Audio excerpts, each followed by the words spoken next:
right, guys, you are listening to K-Talk Radio 1640 AM. This is the show, Utah Home Sweet Home. I am your host, Yoshi Shiraki, and we are chatting with Stone about how he became the safety for the University of Utah. Now, was safety the position that you started immediately, or did you kind of evolve to safety? Were you something else before that? Well, in high school, I didn't really play safety. I played running back and linebacker. But he recruited me as a safety. Yeah. Got it. So in high school, you were. I mean, if you're playing linebacker, because you got done just telling us about the big skill, skill and big skill. So you were one of the bigger kids probably in high school then. Yeah, I probably was. Okay. Looking back, I might have been. Got it. I was big when I came into the U. I was thick. I was like 205 pounds with I think I was like 18 or 19% body fat. Oh wow. So yeah. I wasn't very, I don't know what you would call it. I would call it fit at that time. But I'm getting there, so. That's great. No, that's fantastic. What do you weigh now, and do you know your body fat? Yeah, right now I'm about 198. Okay. With I think our last test probably like 3 months ago, and I think I was 2 months ago, and I was probably, I want to say 10% body fat. Wow. So I'm trying to get down to like 7 or 8. Yeah. Yeah. To do that, are you more watching what you eat, or are you doing more cardio, or a combination of both? Definitely just watching what I eat. Gotcha. I feel like I do. You do so enough much cardio, right? Just with everything, yeah. Yeah. Then I just need it. It's really just my diet. Yeah. What do you think is keeping you from going down to 7, pizza or Crown Burger? But from going down to 7, probably the fact that they want me to gain weight. Oh yeah. They want me to gain weight, and I want to lose body fat. Yeah. So it's a slow process. Yes, that's right. Okay. Did you ever meet Mason Conley? He's a friend of Tyrone. Almost played for the U, but then decided last minute not to. I don't think so. Okay.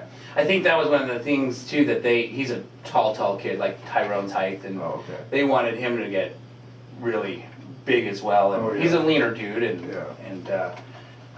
was. You just have to eat so much at that point. I mean, they say for a lot of people, they say gaining weight for some people can be just as hard as losing weight for others. Yeah, I agree. It's because I know guys on the team that just stuff themselves. Yeah. They're drinking protein, 3 or 4 protein shakes a day, eating 6 meals a day. Yeah. Full the whole day, don't even want to look at food, and they can't even gain a pound. And so I mean, it's I feel like it's just as hard for some people to force feed themselves as it is to not eat anything and work out. So. Yeah, that makes sense. Okay, so let's dive into this nightmare story. If you don't mind sharing what you've prepared for us today. Yeah, so when I saw the nightmare story, I guess it kind of brought me back to my childhood. Okay. And so I thought about when I was a kid, I had an older brother growing up. He's passed now. Oh no. But, sorry to hear that. No, that is fine, a nightmare. it's fine. Yeah. That is bad. But so him and all his friends, he was 4 years older than me. So him and all his friends and me and all my friends would hang out, ride bikes around. And so there had been a lot of robberies in our neighborhood. Oh. And so they were all chilling, like just in the backyard on their bikes. I was watching TV or something. And then my brother came in. He was like, "Yeah, everybody's leaving. Like, what you want to do?" Like, asking me just if we wanted to play video games or something. And then out of nowhere, we hear a bunch of yelling. And so we look out the window, and I see like 3 or 4 cops pulled up. Oh wow! Guns drawn. Holy cow! Aimed at them. They were probably 7th grade at the time. So I was in, like 3rd or 4th grade. Yeah. And so I'm freaking out, seeing all these cops drawn. And then, so my brother just tells me, "Oh, go hide in the pantry, go hide in the pantry." So I go hide in the pantry. He goes out, I don't know what happened, he settled it. But I come out of the pantry, and there was probably 7 or 8 cops in the neighborhood. Wow. Guns drawn, and then him and his friends just rode off on their bikes, and then he came back and told me, like, what had happened. And so I'm freaking out, like, I don't know what's going on. But apparently one of the one of the neighbors thought that they were the people that had been robbing the houses. Oh. So they called the cops on them. Amazing. And so all the cops pulled up, guns drawn, and yeah, so On seventh graders. Yeah, it's a bunch of little kids. Oh my much. gosh. And so then that scared me. Like that was probably one of the craziest things that happened, just because I had never seen that many cops with their guns drawn. Yeah. They were yelling, "Freeze! Get down!" I would have panicked if I were out there. Yeah. So I'm glad that you were watching TV. Yeah, I just peeked out the window, seen it. Holy cow! And, yeah, that's what my brother told me happened. They came, knocked on the door. The cops said, "You know them?" I said, "Oh yeah, those are my best friends." I'm just home, and we were home alone at the time too. So that was big for me, being in like 3rd grade. Seriously? Yeah. So you never stole anything after that? Not that you stole before that, but definitely not. So yeah. I guess what I learned from that was just like, you could be at the wrong place at the wrong time. Right. And so just, I don't know, you just gotta yeah. be ready for whatever happens, I guess. And it also taught me that, my brother would always, and family would always be there for me. Yeah.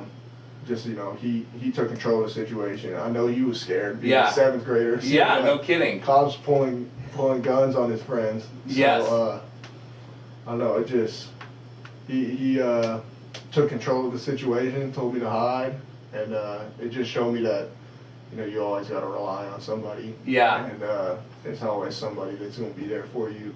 And you don't have to sometimes be that person that's there for other people. Right. And, because I don't know how I would have handled that situation if it was me. Yeah. But that's probably one of my nightmare stories, I guess. It taught me, I don't know. I don't know.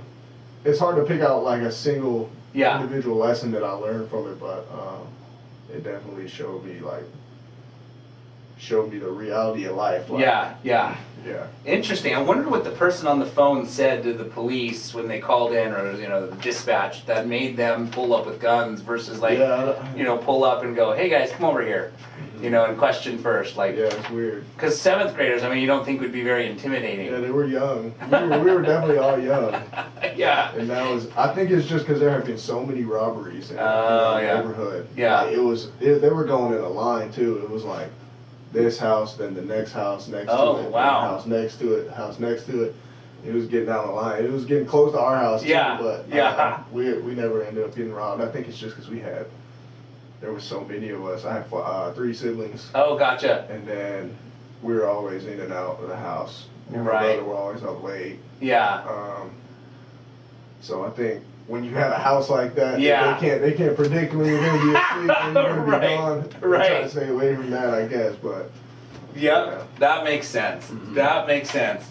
Wow. Yeah, very intense. My cousin got pulled over here in Salt Lake. This was years ago, probably just after high school, and cops, got behind him and his friends, and him and his friend. I think there was only 2 of them when my cousin was driving, and so they pulled over, and basically the cop, instead of getting behind him like a normal pullover, went in front of them so that they wouldn't drive, and got out with his guns drawn and yelled, "Put your hands up!" and then came over to my cousin. My cousin gave him the ID, and the cop's like, "Oh, sorry, wrong guy."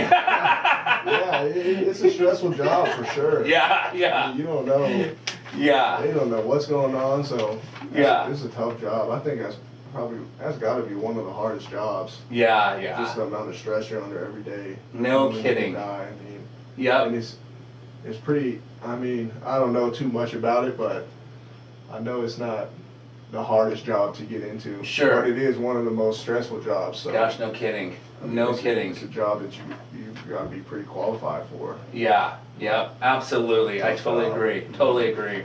All right, so we are going to take another commercial break, but when we come back, we are going to dive into mindset. I love dissecting the minds of people that are doing big things, whether it's a high-level entrepreneur, athletes, people that fix and flip houses, that leverage tons of money, and hope it doesn't go wrong. And hope is probably not the right word. I don't usually ever hope anymore it doesn't go wrong. Not that it doesn't ever go wrong, but at that point, you're pretty confident in what you're doing. But mindset's huge. Mindset holds a lot of people back from ever pursuing what they want to, pursue. People get comfortable in life, basically chasing the 9-to-5 dollar, and they don't believe that they can go out and become whatever it is they want to become, so they stay in that 9-to-5 for longer than they should. And so mindset to me is something that I've always said is like a muscle. It's, if you don't work it out, it gets weak. And so you've got to strengthen your mindset, and you obviously have a stronger mindset, not wanting to just go play for smaller schools. You knew it was this or nothing, right? Yeah, and so we're going to get back. When we get back, we will dissect Stone's mindset.